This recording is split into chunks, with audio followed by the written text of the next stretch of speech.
ရားကိုပြန်ပေးနိုင်ဖို့ရန်အတွက်ဖျားရှိကရထားတဲ့အရာပဲပြန်ပေးလို့ရမှာဖြစ်တယ်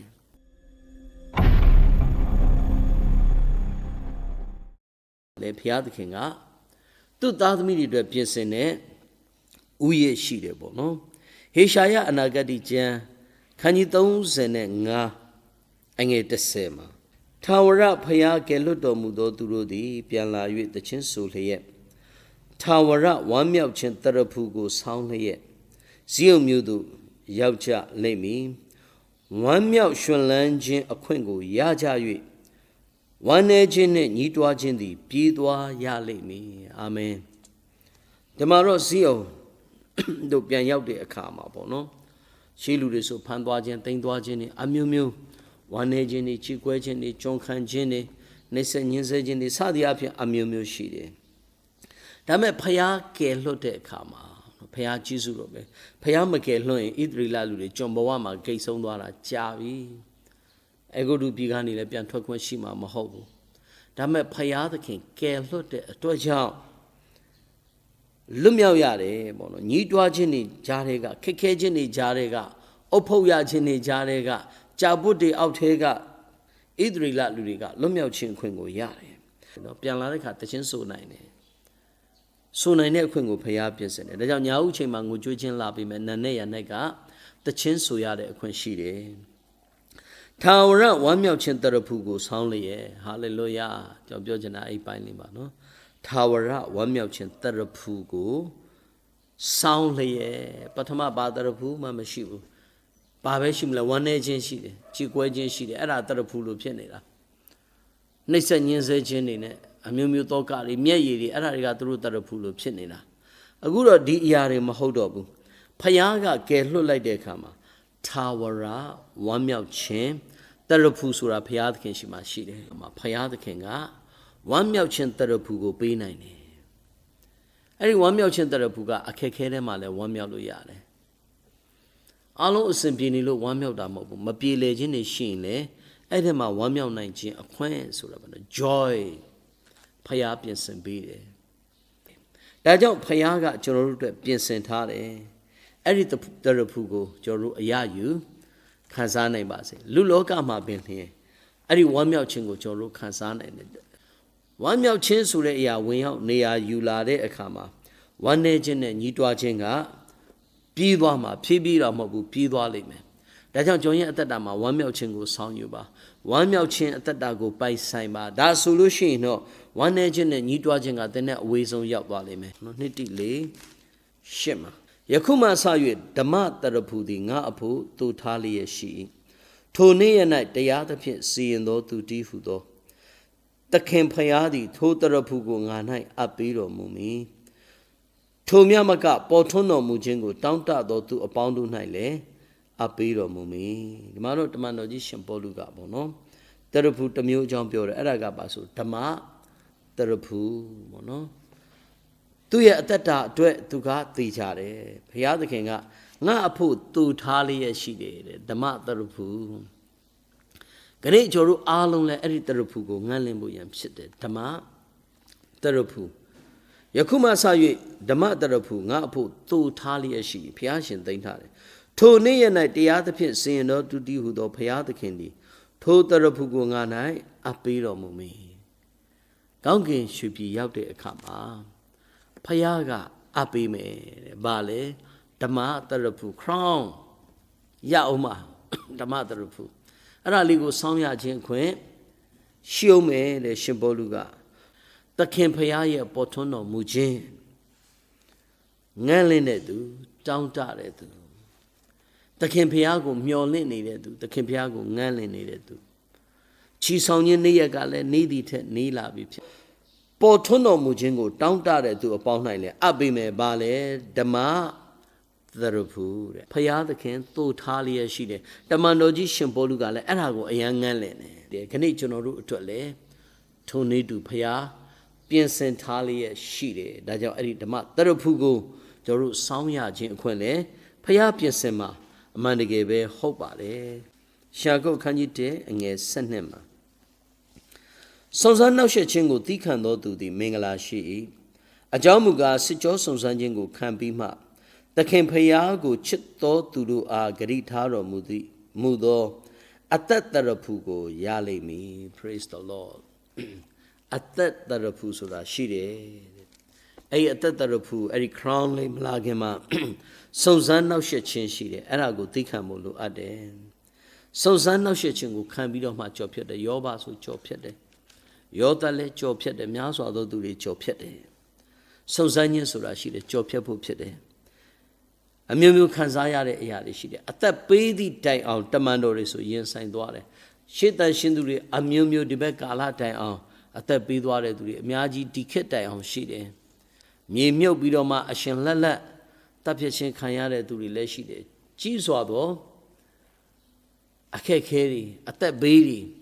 ရင်ဆိုင်ကြရတယ်ဆက်ပြီးယုံမလားယုံတယ်ရှေ့တန်ရှင်သူတွေကဖះကိုပဲကြောက်ချစ်ယူသေးကြတယ်အသက်ပေးသွားတယ်ဆွန့်လွတ်လှူသွားကြတယ်တမန်တော်တွေဆုံးခန်းတိုင်အောင်เนาะကျွန်တော်တို့ဒီမြန်မာဆန်ဆန်ပြောရရင်တော့အစိမ့်သေးလို့ခေါ်တာပေါ့เนาะအမျိုးမျိုးလောကတိုင်စောက်ထိုးနေကောเนาะရေနွေးနဲ့ပြုတ်ခံရတာရောမီးရှို့ခံရတာရောစသည်အပြင်လွှားနဲ့အပိုက်ပိုက်ဖြတ်ခြင်းတွေခံစားရတာကိုရင်ဆိုင်သွားကြတယ်ဒါပေမဲ့သိခံပြီးယုံကြည်ခြင်းကိုမစွန့်ဘူးဆက်ပြီးတည်ကြည်တယ်ခိုင်ခန့်စွာရပ်တည်တယ်တစ်ဖက်မှာလည်း crown တရဖူပြင်ဆင်ထားတယ်အဲ့ဒါကဘာလဲဆိုတော့အသက်တရဖူကျမ်းပြိုင်လေးမှတ်ချင်တော့ဗျာဒိတ်အခန်းကြီး2အငယ်30ကိုကျွန်တော်တို့ကိုယ်တိုင်ဖတ်လို့ရတယ်တစ်ပေအခန်းကြီး9အငယ်4တို့ဖြစ်လင်သိုးရင်းကြီးပေါ်ထွန်းတော်မူသောအခါသင်တို့သည်မညှိုးမနွမ်းတတ်သောဘုံကြီးသောပန်းဥယျတရဖူကိုခံရကြလက်တံ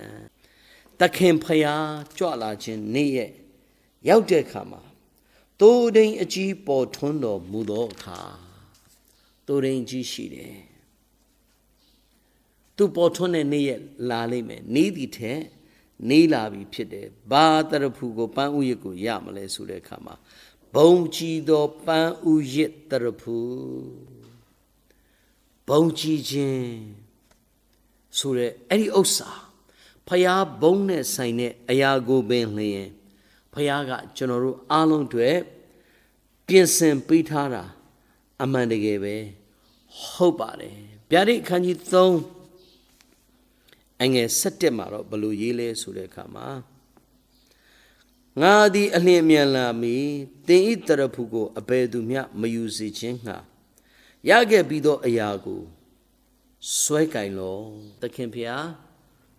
အမြန်လာပါလိမ့်မယ်အမြန်လာပါလိမ့်မယ်စောင့်နေရတဲ့ကိစ္စတွေရှိတယ်သူလည်းလာခြင်းပြီဖြစ်တယ်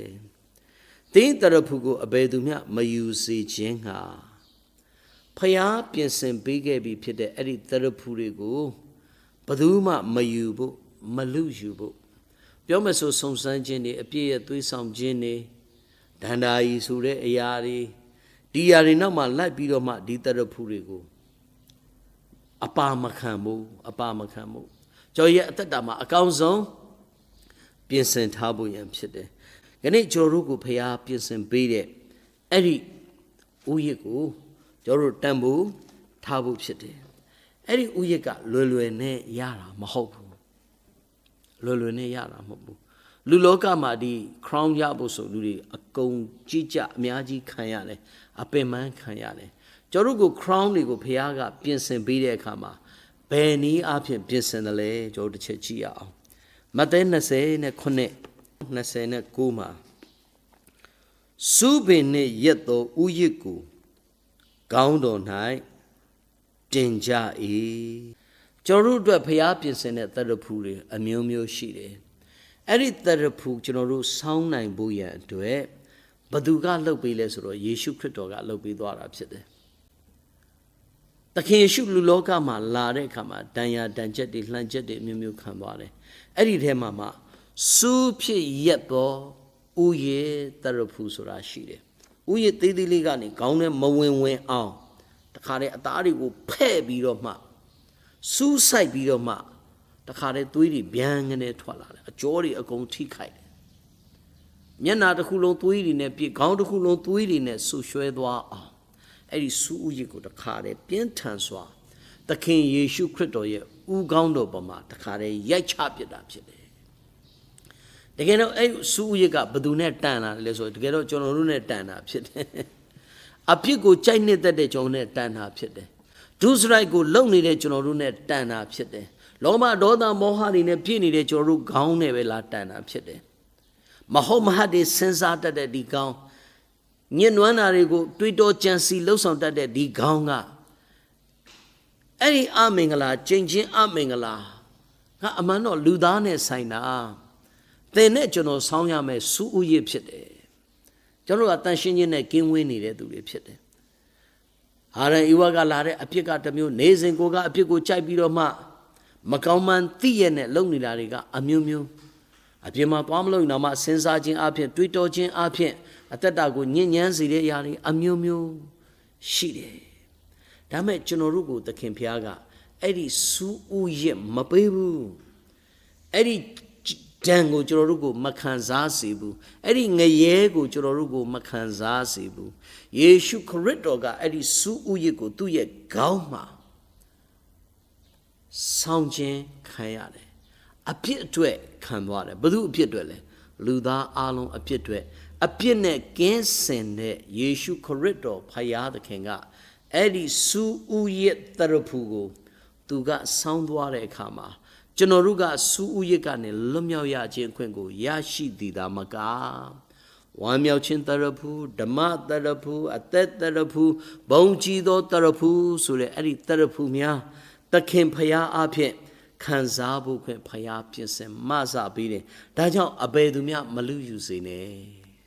ကျွန်တော်တို့ကအဖိုးခပေးပြီးရတာမဟုတ်ဘူးယေရှုခရစ်တော်ကအဖိုးခပေးတဲ့အတွက်ကြောင့်ဒီတရဖူတွေကိုကျွန်တော်တို့ကခံစားပိုင်ခွင့်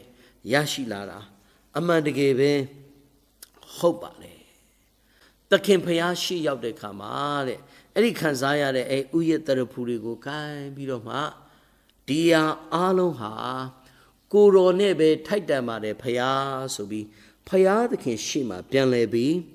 ချထားကြတယ်နော်ရရှိတဲ့အဲ့ဒီတရဖူတွေကိုဘာလုပ်လဲဆိုတော့ချုပ်ပြီးတော့မှဖျားသခင်ရှေ့မှာကိုယ်တော်နဲ့ပဲထိုက်တန်ပါတယ်ဖျားဆိုပြီးပြန်လဲချထားရတယ်အဲ့တော့ကျွန်တော်စဉ်းစားဖို့ရှိတယ်ထာဝရကောင်းကင်ဘုံရောက်တဲ့အခါမှာကျွန်တော်တို့ကတရဖူကိုရထားမှအဲ့ဒီဥယျတရဖူကိုပြန်ပြီးတော့မှသခင်ဖျားအတွက်ပေးနိုင်မှာဖြစ်တယ်လူလောကကနေကျွန်တော်တို့ဘာမှယူဆောင်သွားလို့မရဘူးဖျားမှာအကုန်ရှိတယ်လူလောကထဲမှာတန်ဖိုးအကြီးဆုံးကကောင်းကင်ဘုံမှာဘာမှမဟုတ်ဘူးလမ်းတော်ရွှေနဲ့ခင်းထားမှာဖြစ်တယ်တန်ဖိုးကြီးတဲ့ကြောက်တံပရမအမျိုးမျိုးနဲ့စီရင်ဖွဲ့စည်းထားမဲ့ယေရုရှလင်မြို့သစ်ဖြစ်တယ်